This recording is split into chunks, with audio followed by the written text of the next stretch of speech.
Hello. Edutainment Studios and Access Healthcare welcome you to Type 2 Diabetes, Managing Your Blood Sugar.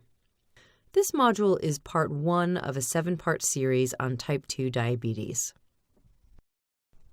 Knowing the basics about what diabetes does to your body, what and how it will affect you, and what you can do will help you take control and be able to confidently manage your blood sugar. Glucose, or sugar, comes from the food that you eat and from your liver. From here, it goes into your bloodstream. Once in the bloodstream, your cells use this sugar for energy.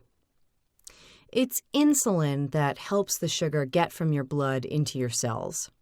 Now, insulin is a hormone that's made in your pancreas.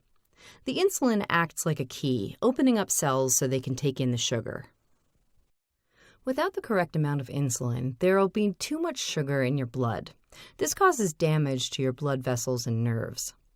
Blood vessels are vital for the body and play a key role in diabetes, helping to transport glucose and insulin.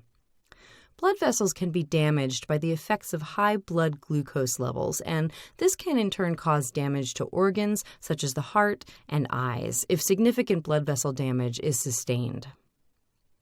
Diabetic neuropathy is a serious and common complication of type 1 and type 2 diabetes.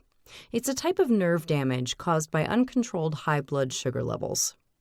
The condition usually develops slowly, sometimes over the course of several decades.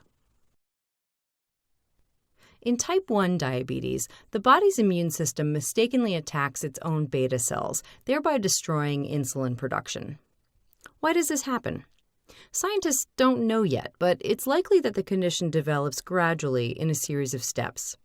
Left untreated, however, type 1 diabetes can rapidly lead to a life-threatening situation. Type 2 diabetes begins with insulin resistance.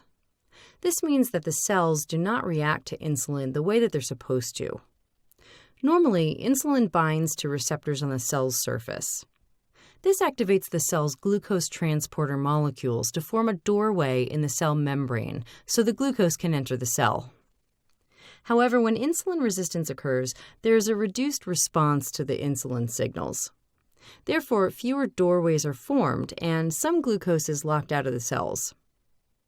In most cases, type 2 diabetes patients are instructed to lead a life with a healthy diet and lots of exercise. About 1 out of 3 patients receive insulin.